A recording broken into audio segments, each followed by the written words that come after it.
Paz do Senhor, irmãos, tudo bem? É com grande prazer que neste dia eu quero trazer uma reflexão para vocês em um texto que eu estou lendo e preparei algo aqui e quero dividir com vocês neste dia de culto. Se encontra lá em 1 aos Coríntios 2, do 14 ao 16, e eu quero que você fique depois com a sua Bíblia aberta, porque nós vamos usar ainda alguns outros versículos deste mesmo capítulo. 1 aos Coríntios 2, do 14 ao 16, diz assim: Ora, o homem natural não compreende as coisas do Espírito de Deus, porque lhe parecem loucura, e não pode entendê-las, porque elas se discernem espiritualmente. Mas o que é espiritual discerne bem tudo, e ele de ninguém é discernido. Porque quem conheceu a mente do Senhor para que possa instruí-lo? Mas nós temos a mente de Cristo. Eu quero falar com você hoje sobre desenvolvendo a mente de Cristo. Paulo, aqui nesse texto, ele dividiu as pessoas em duas classes. As mentes humanas em dois tipos de mentes. Independente da crença, da religião, da cultura da pessoa, ele divide os seres humanos em duas classes. Ele diz que existe o homem natural e existe o homem espiritual. Por que ele disse isso? Porque ele começa o texto, se você olhar aí no capítulo 2 de 1 aos Coríntios, falando sobre a forma como ele foi conversar com os coríntios. Quando ele chega lá naquela cidade de Corinto, ele percebe que eles estavam dentro de uma cultura, de uma ideologia, de uma filosofia, em que tentavam prendê-los de uma maneira apenas natural, apenas carnal. E então eles chegavam a essas pessoas, os cristãos ali de Corinto, e tentavam falar que eles deveriam viver segundo a cultura corintiana. Mas na verdade, Paulo está dizendo àquele povo, àquela igreja naquela cidade, que Deus tem coisas profundas em seus propósitos, em seus planos, em seus projetos. Veja que ele fala isso aqui no verso de número 9, ele diz: Mas como está escrito, as coisas que o olho não viu e o ouvido não ouviu e não subiram ao coração do homem são as que Deus preparou para os que o amam. Então o apóstolo Paulo está aqui dizendo: Deus tem coisas profundas, projetos, planos, propósitos profundos que nós precisamos entender para viver esses propósitos. Só que para isto, para vivermos essa profundidade de Deus, Paulo fala, precisamos de revelação. Aliás, precisamos da revelação do Espírito Santo. Deus tem coisas profundas, projetos eternos, planos extraordinários. Mesmo em meio ao caos, há momentos difíceis, mas para que entendamos, nós precisamos que o Espírito Santo de Deus nos revele e nos ajude a interpretar os projetos de Deus descritos em sua palavra. É isso que Paulo está falando. Veja que no verso 10 ele diz assim: Mas Deus nolas revelou pelo seu Espírito, porque o Espírito penetra todas as coisas, ainda as profundezas de Deus. Então aqui Paulo está nos garantindo que nós temos ao nosso dispor esta revelação na pessoa bendita do Espírito Santo de Deus, que é o revelador dos propósitos de Deus. Por isso, e para isso, que nós precisamos desenvolver em nós essa mente de Cristo. É por isso que eu quero todos os dias deixar aflorar a mente de Cristo em mim, na minha conduta, na minha fala, no meu pensar. Pois é com esta mentalidade que nós vamos nos abrir às revelações do projeto eterno de Deus. Deus tem um projeto eterno, não é passageiro nas nossas vidas. Mas para isso nós temos que deixar essa mentalidade se desenvolver em nós, como diz lá no verso de número 12. Mas nós não recebemos o Espírito do mundo, mas o Espírito que provém de Deus, para que pudéssemos conhecer o que nos é dado gratuitamente por Deus. Então nós temos ao nosso dispor a revelação da vontade, do propósito de Deus. Mas para isso nós temos que desenvolver esta mentalidade cristã, essa mentalidade de Cristo, que ela é a mente receptora dos propósitos de Deus. Para isso não funciona filosofias humanas. Não adianta eu ser formado nisto, naquilo, eu seguir filosofia A, ideologia B. Não adianta, não é a filosofia humana, não é a mentalidade humana que desenvolve em nós a mente de Cristo para que recebamos os propósitos eternos de Deus. O próprio apóstolo Paulo fala isso, porque os coríntios achavam que era só seguir filosofias da época. Não é. Do jeito que nós também temos que ter certeza na nossa época que não é. Não estou jogando fora a ciência, a filosofia, o saber humano. Mas não são esses saberes que vão nos revelar os propósitos de Deus. Lá no verso 13 diz: as quais também falamos não com palavras de sabedoria humana, mas com as que o Espírito Santo ensina, comparando as coisas espirituais com as espirituais. Não é comparando as coisas espirituais com as coisas materiais que andam acontecendo. Não é só fazendo comparação e falando assim, do mesmo jeito que está acontecendo aqui, então significa que... Peraí, eu não tenho que comparar as coisas daqui com as de lá, mas eu tenho que ver quais são os propósitos de lá dentro do que está acontecendo na nossa historicidade. É por isso que nós temos que tomar a posição hoje, fazer uma escolha entre a mente natural e a mente espiritual. Principalmente porque o homem natural, ele não consegue entender a profundidade dos projetos eternos de Deus. Mas o espiritual, o ser humano que tem a mente de Cristo, ele entende. Até em meio a situações adversas. Está aqui no verso 16, ó. Porque quem conheceu a mente do Senhor para que possa instruí-lo? Quem aqui pode falar, eu conheço totalmente, então eu que vou dar instrução. Mas nós temos a mente de Cristo. Nós temos ao nosso dispor a capacidade de desenvolver a mente de Cristo na pessoa do Espírito Santo. Vamos então caminhar, vamos viver desenvolvendo a mente de Cristo. E para isso eu quero refletir com você sobre esses dois tipos de homens que o apóstolo Paulo falou aqui, tá bom? O homem natural e o homem espiritual. E eu quero que nós tomemos uma posição hoje. É tempo de tomar posição. Vamos lá? Primeiro eu quero falar sobre o homem natural. Características deste ser humano. Está aqui no verso 14, 1 Coríntios 2,14. Ora, o homem natural não compreende as coisas do Espírito de Deus. Características, ó. Porque lhe parecem loucura e não pode entendê-las. Porque elas se discernem ou são entendidas espiritualmente. Então o homem natural aqui no grego é o anthropos psíquicos, é o psíquicos do grego, que é o homem que segue só a sua psique, só a sua mente, a sua mentalidade natural, a sua natureza humana. É aquele tipo de ser humano que tem a mente regida apenas pelos impulsos naturais.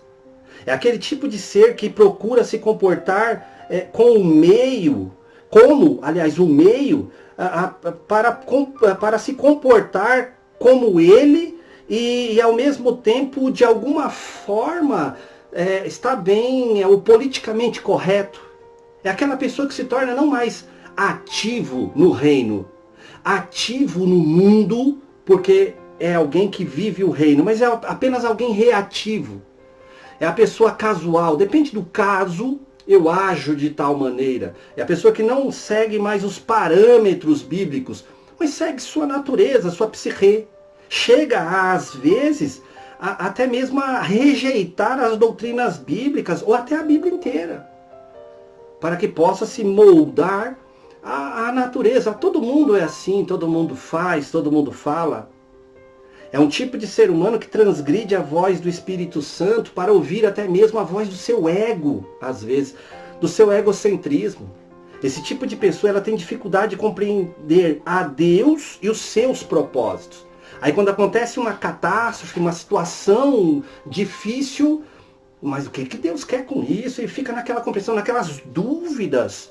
Parece que os planos de Deus que foram frustrados. É um tipo de pessoa que depende mais de raciocínios, de filosofias, de ideologias, de emocionalismos humanos. Por isso que é um homem natural, é um homem que segue a sua natureza. O perigo do homem natural é que ele pode alcançar aí uma situação pior do que apenas ser homem natural. O próprio apóstolo Paulo fala que é de se tornar carnal. Que no grego aqui, em 1 aos Coríntios 3:1, quando ele fala do homem carnal, quando diz assim, e eu, irmãos, não vos pude falar como a espirituais, como a pneumáticos, que nós vamos falar já já, mas como a carnais, como a meninos em Cristo. Então ele compara aqui esse carnal como a bebês, como a meninos. Que aqui no grego, esse homem carnal, que é uma piora do natural, do psíquico, é o homem sarkikos, do grego, que é aquele tipo de ser humano que o apóstolo Paulo está descrevendo aqui, que vira como bebê. O bebê ele vive, entenda o que eu vou falar, da carne, ele vive dos impulsos carnais, é vontade de fazer suas necessidades, é vontade de comer, às vezes chora para comer, ele vai seguindo todos os seus impulsos carnais. A carne é quem vai reger. Não estou falando com isso que a criança é carnal no sentido de processo pecaminoso, no sentido de ela estar fazendo porque quer, aquelas coisas, não. Mas ela só segue aquilo que o corpo exige. Então, como bebês que só sabem seguir os instintos naturais, sem raciocinar. Então aqui o apóstolo Paulo está falando desse tipo de pessoa, que além de ser natural, segue a sua natureza, mas nem luta mais contra a sua natureza. Não, eu não posso fazer minhas necessidades aqui, eu não posso atender tais necessidades aqui, não raciocina. Vai só vivendo e desenvolvendo hábitos ruins às vezes. Olha, maus hábitos tornam-se em vícios. Tá bom? E é mais difícil tirá-los. Por isso que o apóstolo Paulo, quando fala aqui desses crentes naturais, o homem natural, depois do homem espiritual, que já nós vamos falar sobre o ser humano espiritual, ele chega no capítulo 3 aqui de 1 aos Coríntios, e ele fala, e o carnal. Ele dá até algumas características do carnal aqui, ó, em 1 aos Coríntios 3, no verso 3, ó, porque ainda sois carnais, pois havendo entre vós, ó, características, inveja, contendas e dissensões, não sois porventura carnais e não andais segundo os homens? Na Bíblia, a mensagem, esse mesmo texto diz assim, ó. Quando vocês se apegam a algo apenas por se sentirem bem, ou para dar impressão de que são importantes, não são muito diferentes de um bebê de colo que só fica contente quando tudo lhe agrada. Então a pessoa quando se torna carnal, ela quer que tudo gire em torno de si mesma.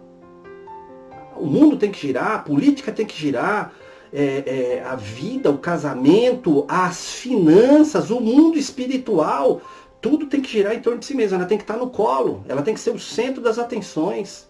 O carnal, o homem, o ser humano carnal, ele já nem resiste mais a essas inclinações. E a outras inclinações pecaminosas.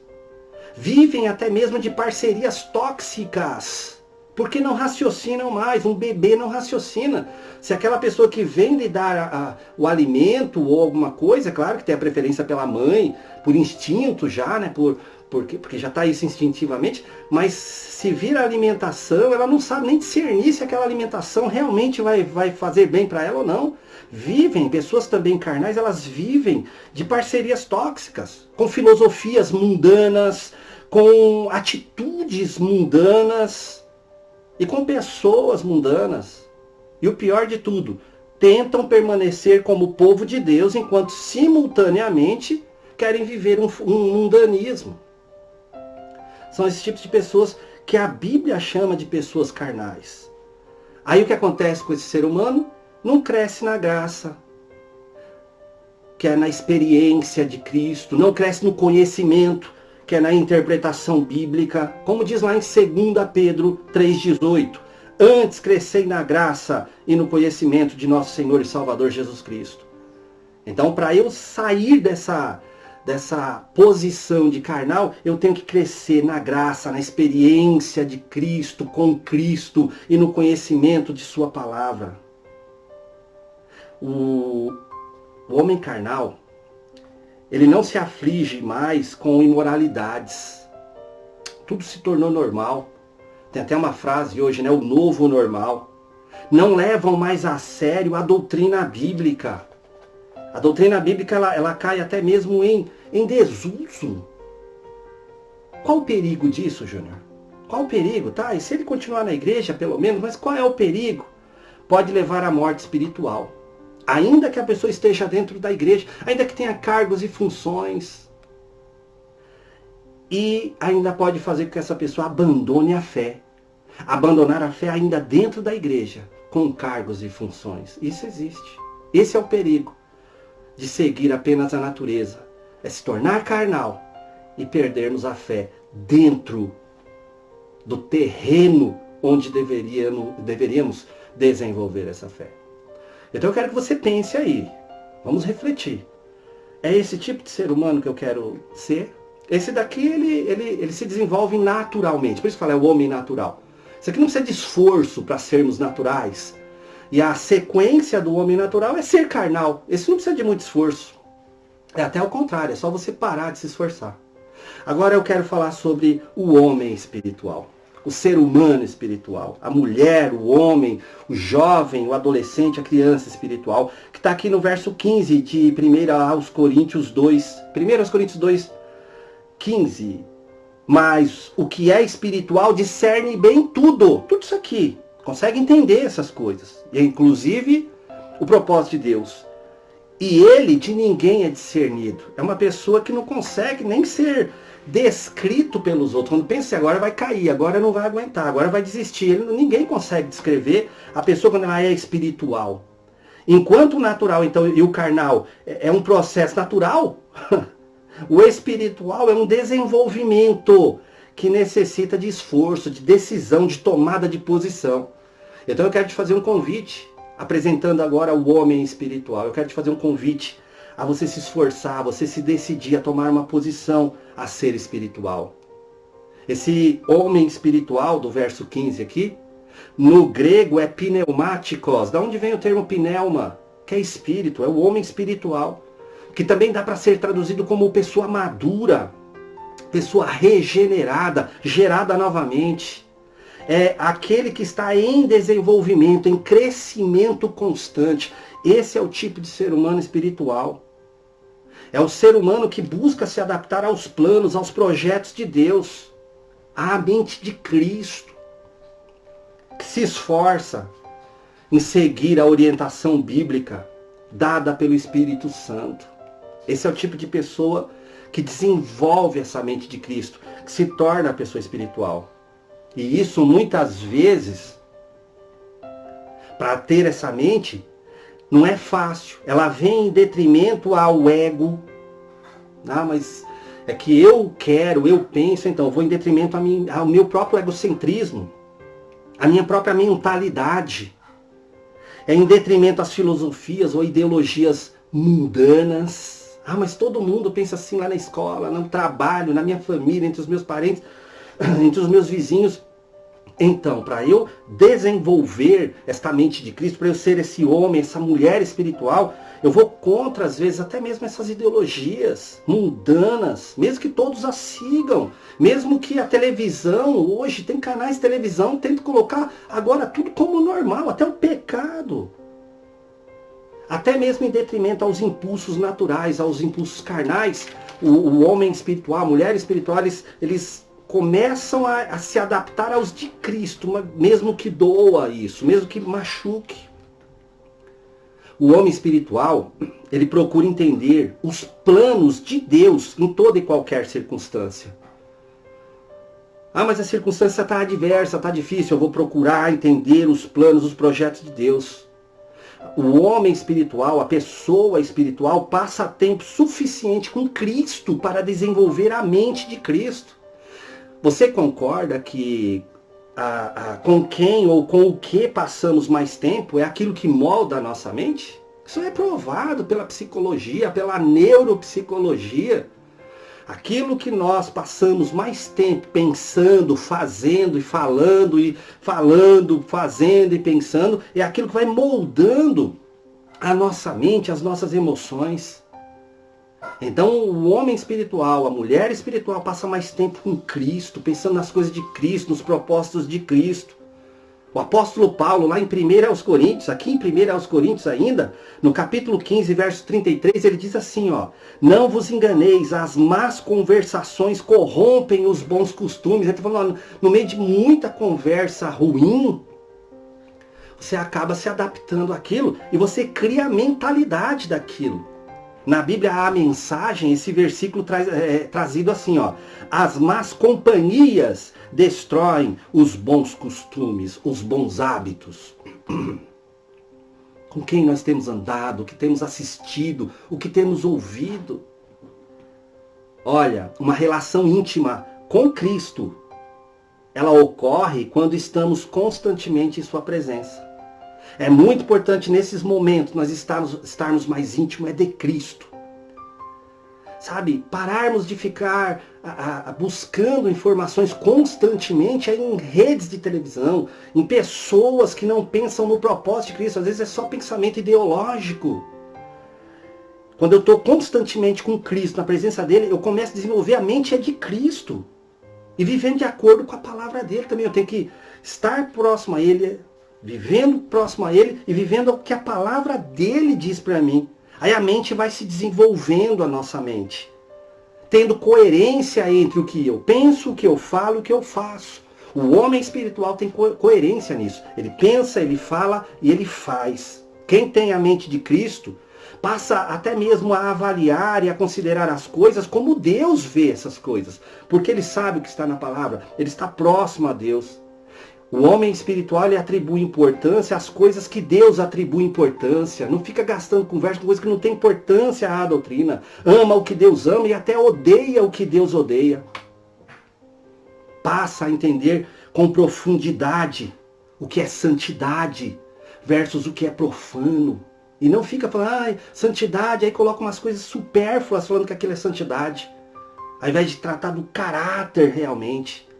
O homem espiritual, a mulher espiritual não cai em ideologias humanas, de libertinagem com o nome de liberdade, de rebeldia com o nome de busca por seus direitos. Não cai nessa não. Os seus valores, a sua cosmovisão, essa maneira de enxergar o cosmos, se tornam radicalmente diferentes do tal do modus vivendi deste mundanismo de hoje. Porque não faz parte. Ele não faz parte, nem toma aquelas posições militantes e cegas. Eu sou do grupo A, sou militante do grupo A. Não, o outro fala, eu sou do grupo B. Não. A pessoa, quando é de Cristo, ela reconhece o que é melhor entre os grupos até. Até pode tomar uma posição, mas não é militante cego. Porque enxerga também os erros desse pensamento que ele tem, dessa posição. Enxerga erros em ambos, mas até faz a escolha. Mas percebe que o grupo melhor não é nem o A nem o B, é o grupo C, que é o grupo de Cristo. Spurgeon disse que em meio a extremos, tome o caminho do centro da vontade de Deus. Não estou falando para você não tomar posição, é ao contrário, tome a posição de estar no centro, de entender o que a palavra de Deus diz, e aquilo que for bom você pega. Eu quero concluir hoje, para que nós reflitamos sobre isso, sobre desenvolver a mente de Cristo. O apóstolo Paulo, lá em Filipenses 2,5, ele ainda falando sobre a mente de Cristo, ele disse assim, ó: de sorte que haja em vós o mesmo sentimento que houve também em Cristo Jesus. Eu quero desenvolver, eu quero que haja em mim esse sentimento cristão. Mas como eu posso ter um sentimento cristão? Desenvolvendo a mente dele. E quais são esses sentimentos? Qual é o sentimento que houve em Cristo? Paulo fala nos versículos posteriores de Filipenses 2 aqui. No 2,5 ele fala para desenvolver. Ele fala que age em mim, para que age em nós esse sentimento. Quais são? De humildade. Ele mesmo fala, Jesus em forma de Deus, mas não usurpou isso. Ele não usurpou ser Deus. É ter humildade. Apesar de Cristo ser Deus, ele foi humilde, esteve entre nós, cumpriu a missão dele. É uma posição de humildade, de entrega aos planos de Deus, que foi o que Cristo fez. Isso é ter o sentimento de Cristo. Eu vou me entregar, eu quero ser humilde, apesar do que eu posso ser isso e aquilo, mas eu vou ser humilde diante das pessoas. Eu vou me entregar ao que Deus tem de plano, de propósito para mim. E o terceiro sentimento de Cristo, a missão voltada ao próximo. E minha missão é pessoas. Isso é o sentimento que houve em Cristo, que age em nós esse mesmo sentimento. Mas para que esse sentimento seja desenvolvido, nós temos que desenvolver a mente de Cristo. Aí nós temos o pensar de Cristo, o falar e o agir de Cristo. O homem espiritual, ele não se preocupa apenas em causar boa ou má impressão às pessoas. Não é a preocupação. Vou fazer porque isso aqui vai causar boa impressão. Aquilo ali não vai causar. Não é só essa. Não estou falando que você tem que jogar fora. Não quero. Ninguém tem nada a ver com a minha vida. Tem. Mas não é essa. Não é isso o primordial. Eu quero causar boa, aqui eu causo má impressão. E não é preocupação também do homem espiritual em agradar a si mesmo. Não, porque agora eu estou me sentindo bem com isso. Agora, não é isso. O homem espiritual se preocupa em agradar a Deus. Em unidade espiritual com as demais pessoas. Não com politicagens, ideologias que não passam de coisas naturais, carnais. O homem espiritual, a mulher espiritual toma posições bíblicas equilibradas, tendo Cristo como parâmetro. Não é, ele é meu parâmetro. Não é Cristo que é o meu parâmetro. Homens falham. Você já viu um livro chamado Em Seus Passos, O que Faria Jesus? De Charles M. Sheldon? Então, em seus passos, o que faria Jesus? Quando você for tomar uma posição, pense, em meus passos, o que faria Jesus? Se Jesus estivesse aqui comigo não, fosse aqui, ele estivesse aqui agora, nessa família, nesse momento, nessas circunstâncias, o que faria Jesus? E assim, viveremos desenvolvendo a mente de Cristo. Antes de interpretar qualquer coisa, antes de tomar qualquer posição, em seus passos, o que faria Jesus? Nós estamos no período em que nós devemos desenvolver essa mente, a mente de Cristo. E você vai ver que isso vai ser contagioso. E é um bom contágio. Porque isso não é um vírus. Isso é uma bênção para a vida das pessoas, tá bom? Que Deus abençoe tua família, teu ministério, tua vida, desenvolvendo a mente de Cristo.